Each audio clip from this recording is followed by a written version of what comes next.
Hello, I'm Captain Pat May, Negotiating Chairman for the FedEx MEC. I'd like to walk you through an example of how to use the Variable Benefit Modeler. Shortly, you'll be emailed a link from the FedEx MEC Communications Department that will allow you to view your potential benefit under the Variable Benefit Pension as compared with the current A-Plan benefit. When you select the link, you'll be required to log in using your ALPA number and password. Simply select Sign In. If you don't remember this information, there'll be a link below for you to reset either your password or if you forgot your member number. After you log in, you'll view a disclaimer. After reading the disclaimer, you must select the Agree tab to continue. After selecting the Agree tab, the Chiron FedEx Pilots Benefit Modeler will open. When the modeler opens, it is highly recommended that you scroll to the bottom and read the instructions. The instructions contain explanations for the input field and the benefit model output. It also explains some of the underlying assumptions that are built into the model. Variables shaded in gold can be changed. Variables shaded in peach cannot be changed. You can see the numbers in here that are actually blue in color. These are the items that cannot be changed. The numerical figures shown in the chart are all in thousands. Under General Data Inputs and Assumptions, you can start off with your hire age at FedEx. In this case, we'll use a 35-year-old hire at FedEx who's currently 40. Below that line, you should enter your average high-five salary. You can find this information on your most recent FedEx retirement benefit statement. If it's unknown, simply leave the field blank and the model will estimate your average high-five salary based on your current annual salary, which is the next item. You should input your estimated total earnings for 2018 in this field. Your future salary increase is a drop-down menu. As you can see, it allows you to select Career. If you're in your final seat and will not change seats until retirement, utilize the drop-down menu and select 3%, which is a typical pay rate increase from our historical contracts. This is the most conservative analysis you can do. The Career option combines FedEx pilots into a single pilot upgrade timeline.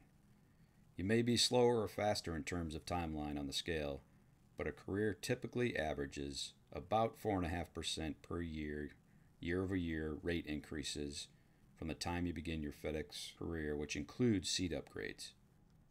The inflation for IRS limits for modeling purposes cannot be changed. This rate is used to project the maximum defined benefit using IRS compensation benefit limits. Current 2018 IRS comp limit is $275,000, $15,000 above our current $260,000 cap, and the current 2018 benefit limit is $220,000. The benefit limit is the maximum amount a pension can pay out to any individual. For the assumed retirement age field, enter your expected retirement age between ages 55 and 65. Entering an age prior to 60 will reflect an early retirement benefit, and the amount shown in the chart will reflect a reduced contractual benefit to make up for the fact that you'll be receiving a benefit over a longer period of time. In this case, I'm going to start the pilot off with the 60-year-old age at retirement. When you select Enter, as the caution would say above on the link, it may take some time for the website to actually produce the benefit changes. The current A-Plan provisions are all locked fields. This is our current A-Plan, which has a benefit accrual rate of 2% per year with a service cap of 25 years maximum and an average high-five salary capped at $260,000. Under the new benefit plan provision, subject to negotiations, you would enter a drop-down menu under expected return. The drop-down menu allows a range of expected returns from 5% to 6.5%, as well as on a historical basis. This is the historical return on defined benefit pension plan assets and the return used to compare against the hurdle rate when determining if the variable benefit plan gets adjusted. If you select historical, it will be determining benefits from 1999 to 2017 with actual returns.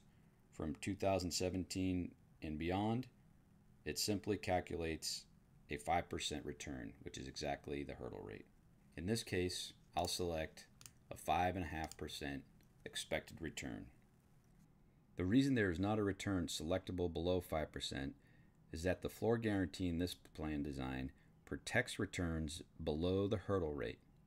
A variable benefit plan design can have either a floor guarantee, a stabilization reserve, neither, or both. The Brown stochastic review is based on a 2% floor guarantee rate. An expected return of less than 5% hurdle rate would result in a variable benefit plan equal to the floor guarantee benefit.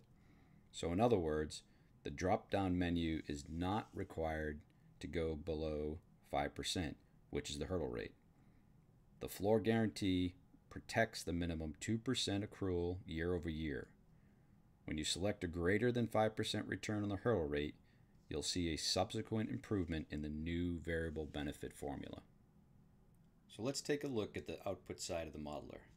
The first thing you notice is the green bar on the far left-hand side. That's your estimated pay at retirement. That number is impacted primarily by your current annual salary and your future salary increases and your assumed retirement age. Under the current A plan, the benefit in the purple box always represents the accrued benefit earned to date under the current A plan, which is 2% per year times years of service, maximum 25, times your average high five, maximum of 260. You can see on each plan output, the $17,000 is the same for this pilot. That basically represents a transition today. In other words, what this pilot earned under the current A plan provision, who had 5 years in service with a high five of $165,000. The gold box always represents the projected future benefit from your current age to retirement age based on the plan provisions that are input on the left-hand side.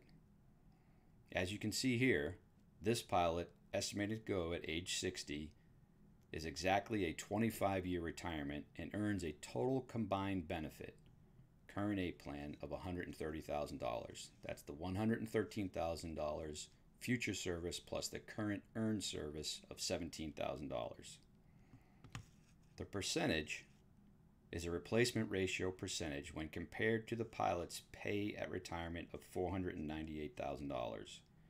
In other words, the pilot's benefit in the A plan is $130,000 per year, which replaces 26% of the pilot's pay at retirement, $498,000. It's important to note the current A plan provisions do not include any potential pay service multipliers that a pilot may have obtained in the 1999 or 2006 contracts. The underlying model assumption is that a soft freeze would occur in the current A plan transition. Now let's discuss the new variable benefit plan model for this pilot. Again, he's retiring at age 60. If the plan were to transition today, he would have earned $17,000 in the current A plan. The future prediction for his variable benefit plan with the 5% hurdle rate and a 5.5% average return is $136,000 variable benefit. That output can be changed by simply changing the input or expected return above the hurdle. So the total combined benefit for this pilot in retirement would be $153,000, a 5% improvement over his current $130,000 A plan benefit. Now that we've discussed the new variable plan, let's move over to the variable plan with stochastic review. The purple box, again, is earned to date annual benefit from the current plan. In this case, the brown box represents the annual floor guarantee benefit under the variable plan, or $131,000 in future benefit. The floor guarantee benefit is the sum of 2% multiplied by each year's future salary, which is subject to the IRS compensation limits. The floor guarantee benefit may apply if, on average, the investment return does not exceed the hurdle rate, which in this model is 5%. In addition, the stochastic review shows there is a 50% chance that the final variable benefit plan paid at retirement will be above the floor guarantee benefit based on the following confidence levels. There is a 10% chance that the variable benefit plan will exceed the floor benefit guarantee by $13,000 in the maroon box. In other words, there is a 60% chance that the variable benefit plan will be between the floor benefit, which in this case is a total of $148,000, and the top of the maroon box, which would give the pilot a combined benefit of $161,000. There is a 15% chance that the variable benefit plan will exceed the floor benefit guarantee by the amount shown in the light green box plus the amount shown in the maroon box, which equals $29,000. In other words, there is a 75% chance that the variable benefit plan will be between the floor benefit of $148,000 and the top of the light green box, which would be a total benefit of $177,000. There's a 20% chance that the variable benefit plan will exceed the floor benefit guarantee by the sum of the amounts shown in the maroon, light green, and dark green boxes. In other words, there's a 95% chance the variable benefit plan will be between the floor benefit of $148,000 to the top of the dark green box, which is $219,000. There's a 5% chance the variable benefit plan will exceed the top of the dark green box. The stochastic review is based on an expected return of 5% and a standard deviation of 10%. In this case, rather than using an assumed retirement age of 60, I'd like to briefly show you what the retirement age of 65 does with the variable benefit plan.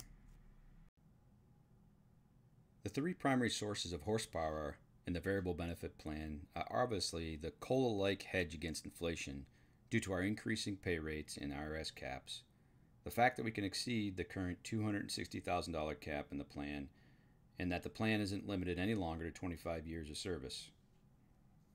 After selecting the retirement age of 65, you can see the benefit amount in terms of real replacement ratio changes from 22% to 34%. In future service pension, that's a change from $113,000 to $185,000 based off an expected return in the variable benefit plan of 5.5%. That's just 0.5% above the current hurdle rate. Under the floor guarantee benefit, you can see the Brown stochastic review or floor guarantee is $177,000. That's a combined benefit of $194,000 if it's combined with the $17,000 current A plan. And with the stochastic review, the total benefit produced for the 65-year-old pilot is as high as $314,000 or a 53% replacement ratio. I hope you found this video tutorial helpful. It will be archived for future reference in the event you wish to view it again. After reviewing the model and inputting your own information, if you have any questions, please feel free to send them to fedex.alpa.org. Select the Retirement Q&A link and supply your question there. On behalf of the Negotiating Committee and your MEC, thank you.